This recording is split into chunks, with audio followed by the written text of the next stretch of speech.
कितना आपने स्कोर किया ये आप लास्ट में बता के जाएंगे। ये क्वेश्चन है जो हमने क्वेश्चन नंबर 1 किया था लास्ट सेशन में। इसमें छोटा सा एक करेक्शन है कि जो आपकी ऑफिशियल आंसर की है वो इसमें मतलब ये क्वेश्चन पूछा हुआ है या तो इसी बार का पूछा हुआ पेपर में, है ना। तो जो ऑफिशियली आंसर सीबीएसई ने माना है वो डिफरेंट है जो हमने डिस्कस किया था। गलत नहीं है बट डिफरेंट है ना। इवन हमारी टीम ने भी जो है मार्क करके हमें यही दे दिया फटाफट से, क्योंकि ज़्यादातर वेबसाइट्स पे सब जगह आपको यही मिलेगा, लेकिन हमें अगेन उसी के साथ चलना होता है जो ऑफिशियल आंसर की मानती है ना। तो इस पर थोड़ी सी चर्चा करेंगे, मैंने सोचा ये कराना ज़रूरी है, कहीं आप लोग जो है ये गलत दिमाग में लेकर के ना चले जाएं, क्योंकि जो आंसर की में मानना है उनको फाइनल वही मानेंगे वो। ठीक, चलिए समझते हैं, इसको डिस्कस करते हैं, फिर उसके बाद आज के क्वेश्चन नंबर 1 से शुरू करेंगे। ये प्रीवियस क्लास का पहला क्वेश्चन है, अगर किसी ने ना देखी हो वो देख लीजिएगा सेशन। क्वेश्चन क्या है? Academic performance and intellectual abilities gradually improve in children who live deprived settings.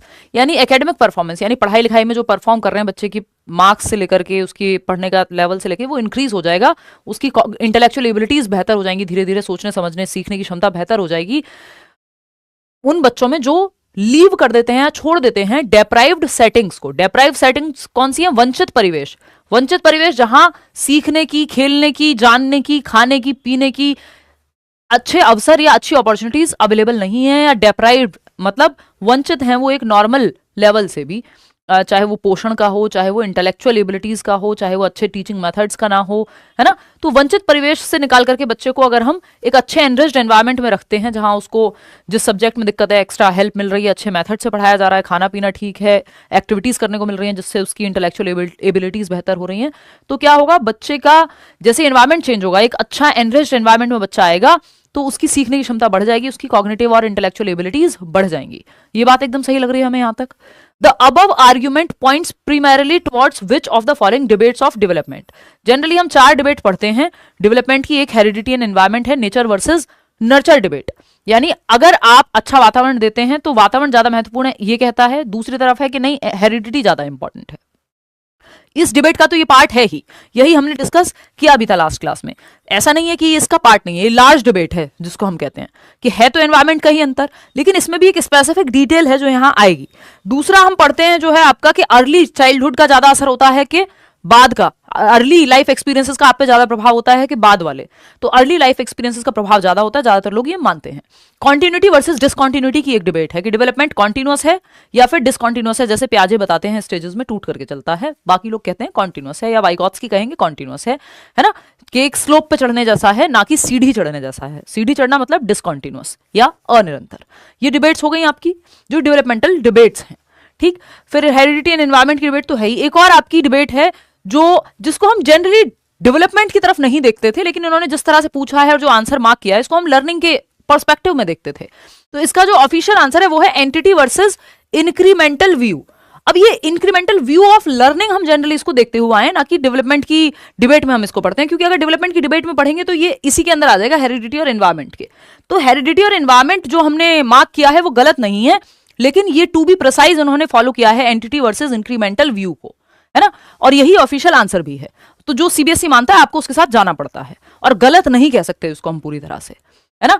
It is like कि अगर आपसे एग्जैक्ट पूछा है तो आप एग्जैक्ट ही जवाब देंगे। फिर से इसको पढ़ते हैं और समझते हैं। देखिए डिफरेंशिएशन वर्सेस इंटीग्रेशन तो यहां होने से रहा, है ना, कि पहले आप ड्राइंग सीख रहे हैं, पेंटिंग सीख रहे हैं, फिर पूरी बॉडी को भी साथ में यूज करना सीख रहे हैं, है ना। वो डिफरेंशिएशन और इंटीग्रेशन है कि इंटीग्रेशन मतलब एक यूनिट के रूप में बॉडी को आप यूज करना सीख रहे हैं या विकास की प्रक्रिया में शामिल कर रहे हैं, और डिफरेंशिएशन है कोई एक स्पेसिफिक एक्टिविटी आप कर रहे हैं। ठीक, अगर हम बात कर रहे हैं कॉन्टिन्यूटी वर्सेस डिसकॉन्टिन्यूटी की, तो वो भी ये बात नहीं है। यहाँ पे 2 ही ऑप्शन बचते हैं कि जब आपने एक बच्चे को उसकी अकादमिक प्रदर्शन या उसकी एकेडमिक एबिलिटी बेहतर हो जा रही है, यदि आप एक डेप्राइव्ड या खराब जगह से निकाल करके उसको अच्छे एनवायरनमेंट में डाल देते हैं, नर्चरिंग या नरिशिंग एनवायरनमेंट में डाल देते हैं, कॉन्ड्यूसिव एनवायरनमेंट में डाल देते हैं, ये बात सही है बिल्कुल। ये क्या कहा जा रहा है यहाँ पे, तो ये बात एकदम क्लियर है। The above argument points towards. अब ये जो डिबेट है कि एंटिटी वर्सेस इंक्रीमेंटल, मतलब ये फिक्स नहीं मान रहे हैं, ये नहीं कह रहे हैं कि बच्चे की क्षमता यदि फिक्स होती, यदि हेरिडिटी ही डिसाइड कर रही होती तो फिर तो एनवायरनमेंट सही देने से कुछ हो नहीं पाता, ठीक है ना। तो ये एबिलिटी का यानी क्षमता का इंक्रीमेंटल वर्सेस एंटिटी व्यू है। एंटिटी व्यू होता है स्थिर मानना, फिक्स्ड मानना, कि एक एंटिटी है, एक सिंगल एंटिटी है, आपकी जो क्षमता है वो सिंगल एंटिटी के रूप में काम करती है। इसमें वो लगाया नहीं होगा, एनीवे तो सिंगल एंटिटी है, फिक्स्ड है, अगर मैं कहूं फिक्स्ड है। और अगर हम बात करते हैं इंक्रीमेंटल की, तो दूसरी तरफ कहा जाता है कि आप क्षमता को बढ़ा सकते हैं यदि आप सीखते जाएं, तो इंक्रीमेंटल है। तो ये वही बात हो रही है कि अगर फिक्स्ड मान लिया होता तो फिर तो एनवायरमेंट बदल लो, कुछ नहीं होता, क्योंकि इन्होंने तो फिक्स मान लिया कि हेरिडिटी या किसी भी एक रीजन से फिक्स्ड है जो एबिलिटी है। लेकिन यहां पे इंक्रीमेंट हो रहा है, लर्निंग की एबिलिटी बेहतर हो रही है। इसको लार्जली अगर आप देखेंगे तो ये हेरिडिटी एंड एनवायरमेंट जैसा ही दिखेगा, लेकिन हमें स्पेसिफिक चूज करना है, और जो ऑफिशियली आपका सीबीएसई ने माना भी है। तो ये इसमें ये बहुत ही माइन्यूट सा डिफरेंस था, है ना। वो चाहते तो इसको मान सकते थे सेकंड को, कोई बहुत गलत नहीं होगा सेकंड को मानना अभी भी, ठीक है। तो ये एक बात है कि ए के साथ आप जाइएगा, इसको करेक्ट कर लीजिएगा जो पिछली बार हमने डिस्कशन किया था। बात सही है, चलिए बहुत बढ़िया, आगे बढ़ेंगे। आज का पहला क्वेश्चन शुरू करते हैं, देखते हैं आप लोग 30 क्वेश्चन में कितना अच्छे से परफॉर्म कर पाते हैं, या फिर आपकी अंडरस्टैंडिंग कितनी बेहतर हो पाती है। क्वेश्चन नंबर 1 है, the physical changes over childhood and adolescence both those visible from the outside and internal changes are known as, यानी बचपन और किशोरावस्था के दौरान होने वाले शारीरिक परिवर्तन, चाहे वे बाहरी रूप से दिखाई देने वाले हों या आंतरिक परिवर्तन हो, निम्नलिखित में से किस नाम से जाने जाएंगे। शारीरिक परिवर्तनों की बात हो रही है, ध्यान से जवाब दीजिएगा, पोल में आप आंसर कर सकते हैं।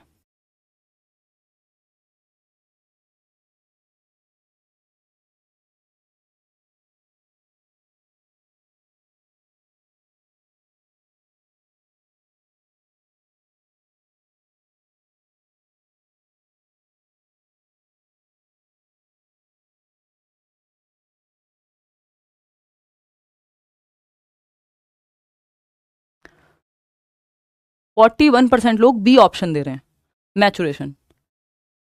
देखिएगा, the physical changes over childhood and adolescence both those visible from the outside and internal changes are known as, यानी बचपन और किशोरावस्था में होने वाले के दौरान होने वाले शारीरिक परिवर्तन, शरीर यानी आपकी हाइट वेट का बढ़ना हो सकता है, चाहे वे बाहरी रूप से हो, जैसे हाइट जो है बाहरी रूप से दिख जाएगी, वेट चेंजेस पता लग जाएंगे, या फिर आंतरिक परिवर्तन हो, ये किस नामों से जानेंगे हम इनको। तो इसका जवाब जो है सब गलत दे रहे हैं, इसका जवाब है ग्रोथ यानी वृद्धि। क्या है? वृद्धि। हिंदी की साइड इसमें गड़बड़ है, इसलिए आप जो है इसको, मैं समझ सकती हूँ कि आपने हिंदी वालों ने इसमें जवाब दिया होगा, ये ट्रांसलेशन में गड़बड़ है। वृद्धि इसका सही जवाब है, ना कि मैचुरेशन। ये एक बार को मन देखो, लर्निंग तो एफर्ट प्लस प्रैक्टिस है, तो ये जरूरी नहीं है कि आपको बाहरी चेंजेस दिखें, है ना। एक्सपीरियंस के बेसिस पे relatively permanent change in your behaviour, आपके व्यवहार में आपने साइकिल चलाना सीखा, आपने इंग्लिश बोलना सीखा, लर्निंग का पार्ट है, एफर्ट और प्रैक्टिस करके, ठीक।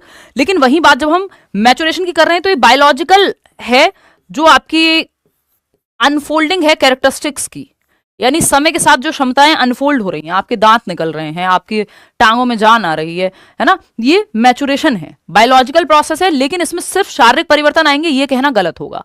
आपकी रेडीनेस टू लर्न, यानी सीखने के लिए आप तत्पर हैं कि नहीं है, वो मेंटली भी होगा कि 5 साल के बच्चे को आप 10वीं क्लास का सिलेबस नहीं सिखा सकते क्योंकि वो उसके लिए मैच्योर नहीं है। तो यहां बात सिर्फ शारीरिक परिवर्तन की हुई है। मैच्योरिटी सिर्फ शारीरिक परिवर्तन नहीं होती, है ना, उसमें मानसिक एस्पेक्ट भी है, उसमें जो आपकी रेडीनेस टू लर्न है, चीजों को सीखने के लिए तत्परता, अब वो शारीरिक हो सकती है, वो मानसिक हो सकती है, वो इवन सामाजिक भी हो सकती है, ठीक है ना। तो यहां अगर अब आप लोग कंफ्यूज होंगे कि ऐसे कैसे, चाइल्डहुड और एडोलेसेंस में आपको पता है फिजिकल डेवलपमेंट हो रहे, फिजिकल चेंजेस हो रहे होते हैं बहुत सारे, both those visible from the outside, यानी बाहर से भी आप देख सकते हैं, जैसे हाइट और वेट का बढ़ना या घटना, हाइट तो नहीं घटेगी बढ़ेगी ही। इंटरनल चेंजेस आर ऑल्सो, अब इंटरनल चेंजेस को कई लोग कहेंगे ये तो कैसे मापे जाएंगे, क्वांटिटेटिव थोड़ी होते हैं भाई। आपके हार्ट का साइज मेजर किया जा सकता है, आपके लिवर का साइज मेजर किया जा सकता है, ऐसा थोड़ी नहीं है पॉसिबिलिटी। तो इंटरनल ऑर्गन्स को नहीं क्या मेजर कर सकते, हम कर सकते हैं, वो भी तो ग्रोथ का ही पार्ट है भाई, क्वांटिटेटिव तो है ही ना, वो भी मात्रात्मक तो है ही। तो आप इसमें ये मत कहिए कि ये ग्रोथ नहीं हो सकता। इंटरनल चेंजेस जो हो रहे हैं, फिजिकल शारीरिक परिवर्तनों की बात हो रही है ना, फिजिकल चेंजेस, तो जो आपके शरीर के अंदर वाले जो अंग हैं, इंटरनल ऑर्गन्स हैं, उनको भी तो, उनका भी वेट भी मेजर कर सकते हो, वेट भी माप सकते हो। आपकी क्या आपके आंतों की लंबाई नहीं मापी जा सकती? मापी जा सकती है। तो इंटरनल ऑर्गन्स में भी जो शारीरिक परिवर्तन है वो ग्रोथ का ही पार्ट है। तो इसका सही जवाब जो है वो ग्रोथ होगा, इसमें कोई भी दो राय है नहीं, ठीक। क्लियर है बात? क्योंकि हमसे स्पेसिफिकली पूछा है कि वो वाले परिवर्तन जो आउटसाइड और इंटरनल फिजिकल चेंजेस की सिर्फ बात हुई है। अगर ग्रोथ नहीं होता तब हम डेवलपमेंट के साथ जाते, क्योंकि सिर्फ फिजिकल चेंजेस की बात हुई है इसलिए हम वृद्धि के साथ जा रहे हैं, ठीक है ना। चलिए खैर आगे बढ़ते हैं। क्वेश्चन नंबर 2 देखिएगा क्या कहता है। अजर्शन है और रीजन है, इस तरह के 5-6 सवाल कम से कम आते हैं पेपर में अब, जब से पेपर ऑनलाइन हुआ है 2020 के समय से, और अब तक हर बार आते हैं, ठीक है ना। तो अजर्शन या एक स्टेटमेंट है, क्या है, teachers should follow standardised curriculum, pedagogy and methods of assessment, यानी शिक्षकों को मानकीकृत पाठ्यक्रम या पाठ्यचर्या कहिए आप, करिकुलम लिखा है क्योंकि करिकुलम में सारी एक्टिविटीज आ जाती हैं, और करिकुलम का जस्ट पार्ट है सिलेबस जिसमें आपके चैप्टर्स आप पढ़ते हैं, तो ये पाठ्यचर्या होगा हिंदी में क्योंकि करिकुलम लिखा है, पाठ्यक्रम मतलब सिलेबस होगा। शिक्षा शास्त्र और मूल्यांकन के तरीकों का पालन करना चाहिए। Pedagogy and methods of assessment, teacher को ये सब फॉलो करने चाहिए। कैसे, स्टैंडर्डाइज्ड करिकुलम, सबके लिए एक जैसी एक्टिविटीज, एक जैसे मेथड्स, ये गलत होगा। स्टैंडर्डाइज्ड मेथड्स को हम अच्छा नहीं मानते, ये वर्ड अपने आप में नेगेटिव है ना। जब हम कीवर्ड डिस्कस करेंगे तब हम इसकी बात करेंगे, है ना, कि ये जो है नेगेटिवली यूज होता है। स्टैंडर्डाइज्ड का मतलब है यूनिफॉर्म, इंस्ट्रक्शन का मतलब है सबके लिए सेम। तो सबके लिए सेम कपड़ों में ठीक है कि अमीर गरीब का फर्क नहीं होगा या बच्चों को ज्यादा डिस्ट्रैक्शन नहीं होगा अगर सेम यूनिफॉर्म पहन के आ रहा है, लेकिन पढ़ाने के तरीकों में यूनिफॉर्मिटी या स्टैंडर्डाइज्ड होना, यानी सबके लिए एक जैसा होना सही नहीं है। क्योंकि आपकी क्लास में एक ऐसा भी बच्चा होगा जो धीमे सीखता होगा, एक ऐसा बच्चा होगा जो देख के सीखता होगा, एक ऐसा बच्चा होगा जो सुन के ज्यादा अच्छा सीखता होगा, एक ऐसा बच्चा होगा जो एक्टिविटी करके सीखता होगा।